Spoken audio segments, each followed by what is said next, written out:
નમસ્કાર દર્શક મિત્રો, લેટેસ્ટ ન્યૂઝમાં આપનું સ્વાગત છે। આજે આપણે દેશ દુનિયાના એવા 15 મોટા સમાચાર વિશે વાત કરીશું જે તમારા જીવન પર સીધી અસર કરશે। એન્ડી બર્નહામ યુકેના નવા વડાપ્રધાન બન્યા। ટ્રમ્પ 18,000 ભારતીયોને અમેરિકામાંથી કાઢી મૂકશે। દિલ્હીમાં લાઠીચાર્જ મામલે રાહુલ ગાંધીના પ્રહાર। મહારાષ્ટ્ર ભયાનક અકસ્માત, 6 લોકો જીવતા ભડથું। જંતર મંતર પર ફરી ઉમટી ભીડ, વાંગચુક અડગ। 221 કરોડ રૂપિયાના ડ્રગ્સનો નાશ। ભારતમાં પહેલી ડેન્ગ્યુ રસી, ક્યુ ડેંગાને મંજૂરી। ચાંદીપુરા વાયરસના 63 શંકાસ્પદ કેસ। સરકારી કર્મચારીઓ માટે ખુશખબર, વલસાડ જિલ્લાના પારડીમાં 4 ઇંચ વરસાદ। રામ મંદિર ચોરી, સુપ્રીમ કોર્ટે કહ્યું યુપી સરકાર ફરીથી એસઆઈટી બનાવે। સાંજે 7 વાગ્યા સુધી સાચવજો। નીટ મુદ્દે સંસદમાં હોબાળો। ભૂખ હડતાલ ખતમ, સીજેપીએ સરકાર સાથે વાતચીત કરી। આ બધું જ જાણીએ તે પહેલાં અમારી યુટ્યુબ ચેનલને સબસ્ક્રાઇબ કરી લેજો અને બેલ આઇકન ઓન કરી દેજો। એન્ડી બર્નહામ યુકેના નવા વડાપ્રધાન બન્યા। એન્ડી બર્નહામે સોમવારે યુકેના નવા વડાપ્રધાન તરીકે પદભાર સંભાળ્યો છે। લેબર પાર્ટીના નેતા તરીકે ચૂંટાયા બાદ રાજા ચાર્લ્સ ત્રીજાએ તેમને સરકાર બનાવવાનું આમંત્રણ આપ્યું હતું। સત્તાના ઔપચારિક હસ્તાંતરણ માટે કીર સ્ટારમરે વડાપ્રધાન પદેથી રાજીનામું આપ્યું, જેને રાજાએ સ્વીકાર્યું। 56 વર્ષીય બર્નહામ ગ્રેટર મેન્ચેસ્ટરના મેયર રહી ચૂક્યા છે અને 2016 બાદ યુકેના 7મા વડાપ્રધાન બન્યા છે। ટ્રમ્પ 18,000 ભારતીયોને અમેરિકામાંથી કાઢી મૂકશે। રાષ્ટ્રપતિ ટ્રમ્પે અમેરિકામાં ગેરકાયદેસર પ્રવાસીઓ વિરુદ્ધ ડિપોર્ટેશન અભિયાન તેજ કર્યું છે। તેના કારણે યોગ્ય દસ્તાવેજો વિના રહેતા અંદાજે 18,000 ભારતીયો પર દેશ નિકાલ થવાનું મોટું જોખમ તોળાઈ રહ્યું છે। Immigration customs and enforcement ICE ની ટીમો દ્વારા સતત દરોડા પાડવામાં આવી રહ્યા છે। ઘણા લોકોને કસ્ટડીમાં લઈ ડિટેન્શન સેન્ટર મોકલાતા પ્રવાસી ભારતીય સમુદાયમાં ચિંતાનો માહોલ છે। દિલ્હીમાં લાઠીચાર્જ મામલે રાહુલ ગાંધીના પ્રહાર। દિલ્હીમાં સીજેપીના વિરોધ પ્રદર્શન વચ્ચે રાહુલ ગાંધીએ કેન્દ્ર સરકાર પર આકરા પ્રહારો કર્યા। તેમણે વડાપ્રધાન નરેન્દ્ર મોદીને યુવા વિરોધી ગણાવી। નીટ સહિત પેપર લીકના મુદ્દે સરકારને ઘેરી હતી। રાહુલે આરોપ લગાવ્યો કે પેપર લીક કરનારા સામે કાર્યવાહી થતી નથી, જ્યારે પ્રશ્ન ઉઠાવતા વિદ્યાર્થીઓ પર લાઠીચાર્જ થાય છે। પ્રિયંકા ગાંધીએ પણ સરકારની ટીકા કરી અને નીટ ગેરરીતિઓ પર સંસદમાં ચર્ચાની માંગ કરી। મહારાષ્ટ્ર ભયાનક અકસ્માત, 6 લોકો જીવતા ભડથું। મહારાષ્ટ્રમાંથી અત્યંત દુઃખદ ઘટના સામે આવી છે। વર્ધા જિલ્લામાંથી પસાર થતા સમૃદ્ધિ હાઈવે પર એક કાર ઇથેનોલ ભરેલા ટ્રક સાથે ધડાકાભેર અથડાતા બંને વાહનોમાં પ્રચંડ આગ લાગી હતી। ભયંકર આગમાં કુલ 6 લોકોના ઘટના સ્થળે જ કરુણ મોત થયા હતા। બનાવની જાણ થતાં ઘટના સ્થળે પોલીસ આવી પહોંચી હતી। પોલીસે તમામ મૃતદેહો પર કબજો મેળવી પીએમ અર્થે હોસ્પિટલ ખસેડ્યા હતા। જંતર મંતર પર ફરી ઉમટી ભીડ, વાંગચુક અડગ। સોનમ વાંગચુકે હોસ્પિટલમાંથી જ પોતાની ભૂખ હડતાળ ચાલુ રાખવાની જાહેરાત કરી છે। તેમની પત્ની ગીતાંજલિ આંગમોએ સોશિયલ મીડિયા પર વાંગચુકની હસ્તલિખિત નોંધ શેર કરી, જેમાં તેમણે જણાવ્યું કે શાંતિપૂર્ણ વિરોધ કરી રહેલા યુવા પ્રતિનિધિઓને સંસદ સભ્યોને મળવાની મંજૂરી નહીં મળે ત્યાં સુધી તેઓ ઉપવાસ નહીં તોડે। આ દરમિયાન જંતર મંતર પર ફરી સમર્થકોની ભીડ એકત્ર થવા લાગી છે। 2,212 કરોડ રૂપિયાના ડ્રગ્સનો નાશ।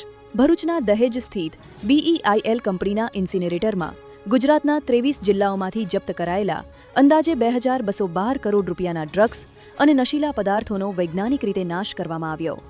ગૃહમંત્રી હર્ષ સંઘવીની હાજરીમાં યોજાયેલી કાર્યવાહીમાં 877 કેસોમાંથી જપ્ત 14,447 કિલો ડ્રગ્સ અને 11.10 લાખ નશીલી દવાઓની બોટલોનો નાશ કરાયો।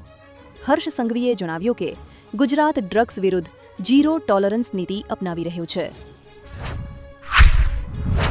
ભારતમાં પહેલી ડેન્ગ્યુ રસી, ક્યુ ડેંગાને મંજૂરી। ભારતમાં પહેલીવાર ડેન્ગ્યુની રસી માટે મંજૂરી મળી છે। DCGIએ તાકેડા બાયોફાર્માસ્યુટિકલ્સ ઇન્ડિયાની ક્યુ ડેંગા રસીના ઉપયોગને મંજૂરી આપી છે। કંપની અનુસાર આ રસી 4 થી 60 વર્ષ સુધીના લોકોને આપી શકાશે અને રસી પહેલાં ડેન્ગ્યુનો ઇતિહાસ તપાસવાની જરૂર નહીં રહે। ક્લિનિકલ ટ્રાયલમાં 28,000થી વધુ લોકો સામેલ થયા હતા। રસીના 2 ડોઝ 3 મહિનાના અંતરે આપવામાં આવશે। ચાંદીપુરા વાયરસના 63 શંકાસ્પદ કેસ। ગુજરાતમાં ચાંદીપુરા વાયરસના વધતા પ્રકોપને પગલે આરોગ્ય તંત્ર એલર્ટ થઈ ગયું છે. રાજ્યમાં અત્યાર સુધી 63 શંકાસ્પદ કેસ નોંધાયા છે, જેમાં 12 કેસ પોઝિટિવ અને 8 દર્દીઓના મોત થયા છે. અમદાવાદમાં પણ એક બાળકનો રિપોર્ટ પોઝિટિવ આવ્યો છે. આરોગ્ય વિભાગ દ્વારા ગામડા અને શહેરોમાં દવાનો છંટકાવ તેમજ સર્વેલન્સની કામગીરી તેજ કરવામાં આવી છે. આરોગ્ય મંત્રીની બેઠકમાં સ્થિતિની સમીક્ષા કરવામાં આવી હતી.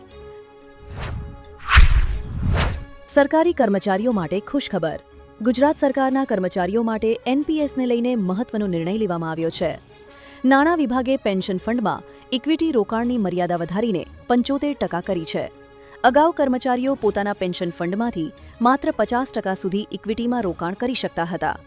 નવા નિયમથી કર્મચારીઓને લાંબા ગાળે વધુ સારું વળતર મળવાની શક્યતા વધી છે.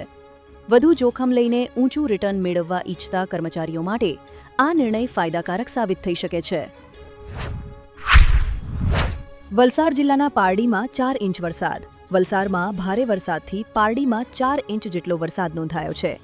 શહેરના મહાદેવનગર વિસ્તારમાં ગોઠણસમા પાણી ભરાતા સ્થાનિકોને ભારે હાલાકીનો સામનો કરવો પડી રહ્યો છે. સતત વરસાદને કારણે છીપવાડ અને મોગરાવાડી મરેલવે અંડરપાસમાં પાણી ભરાઈ જતા પોલીસે વાહન વ્યવહાર બંધ કર્યો છે. વિદ્યાર્થીઓ, નોકરિયાતો અને મુસાફરોને અવરજવરમાં મુશ્કેલી પડી રહી છે. ડાંગરના પાક માટે અનુકૂળ વરસાદ થતાં ખેડૂતોમાં ખુશીનો માહોલ મળ્યો છે. રામ મંદિર ચોરી. સુપ્રીમ કોર્ટે કહ્યું, યુપી સરકાર ફરીથી એસઆઈટી બનાવે. અયોધ્યા રામ મંદિર દાન ચોરી કેસમાં સુપ્રીમ કોર્ટે નવી એસઆઈટી રચવાનો આદેશ આપ્યો છે.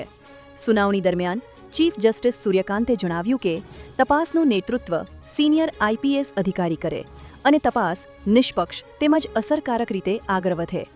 કોર્ટે સોલિસિટર જનરલ તુષાર મહેતાને ઉત્તર પ્રદેશ સરકાર પાસેથી યોગ્ય અધિકારીનું નામ રજૂ કરવા જણાવ્યું છે. કેસની આગામી સુનાવણી 27 જુલાઈએ થશે.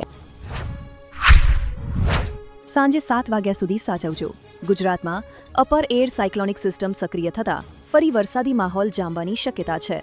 હવામાન વિભાગે આગામી 3 કલાક માટે દાહોદ, છોટાઉદેપુર, નર્મદા, નવસારી, વડોદરા, ભરૂચ, સુરત, વલસાડ, ભાવનગર, અમરેલી, બોટાદ, અમદાવાદ તેમજ દમણ દાદરા નગર હવેલીમાં ઓરેન્જ એલર્ટ જાહેર કર્યું છે. આ વિસ્તારોમાં ગાજવીજ સાથે મધ્યમ વરસાદ, 40 કિલોમીટર પ્રતિ કલાકની ઝડપે પવન અને 5 થી 15 મિલીમીટર વરસાદની શક્યતા વ્યક્ત કરવામાં આવી છે. નીટ મુદ્દે સંસદમાં હોબાળો. સંસદના મોન્સૂન સત્રના પ્રથમ દિવસે નીટ પેપર લીક મુદ્દે વિપક્ષે જોરદાર હોબાળો કર્યો. લોકસભા અને રાજ્યસભામાં વિપક્ષી સાંસદોએ પોસ્ટર, બેનર સાથે વિરોધ નોંધાવતા કાર્યવાહી વારંવાર સ્થગિત કરવી પડી. બપોરે 3 વાગે લોકસભા ફરી શરૂ થતાં પણ હોબાળો યથાવત રહેતા ગૃહની કાર્યવાહી મંગળવાર સુધી મુલતવી રાખવામાં આવી. રાજ્યસભામાં મલ્લિકાર્જુન ખડગેએ જંતર મંતર પર વિદ્યાર્થીઓ સામે થયેલી પોલીસ કાર્યવાહીની ટીકા કરી હતી. ભૂખ હડતાલ ખતમ. દિલ્હીમાં ભારે હોબાળો વચ્ચે મોટા સમાચાર સામે આવી રહ્યા છે. સામાજિક કાર્યકર્તા સોનમ વાંગચુકે પોતાની ભૂખ હડતાલ ખતમ કરી દીધી છે. સીજેપી નેતાઓએ કહ્યું કે સરકાર સાથે વાતચીત બાદ આ નિર્ણય લેવામાં આવ્યો છે. થોડા સમય પહેલા કેન્દ્રીય સ્વાસ્થ્ય મંત્રી જેપી નડ્ડા સાથે મુલાકાત કરતી વખતે વકીજેપીના પ્રતિનિધિઓએ તેમની માંગણીઓનું મેમોરેન્ડમ તેમને સુપ્રત કર્યું હતું. સીજેપીએ સરકાર સાથે વાતચીત કરી. કોકરોચ જનતા પાર્ટીના સંસદ તરફના કૂચ દરમિયાન સૌરવદાસ અને આશુતોષ રંકાએ કેન્દ્રીય મંત્રી જેપી નડ્ડા સાથે મુલાકાત કરી હતી. બેઠક બાદ સૌરવે જણાવ્યું કે નડ્ડાના નિવાસસ્થાને તેમની સાથે 10 મિનિટની ચર્ચા થઈ. તેમણે તેમની માંગણીઓ દર્શાવતો લેખિત પત્ર સુપ્રત કર્યો અને મંત્રીએ તેમને ખાતરી આપી કે આ બાબતે આંતરિક ચર્ચા કરવામાં આવશે. હાલમાં પ્રક્રિયા ચાલી રહી છે.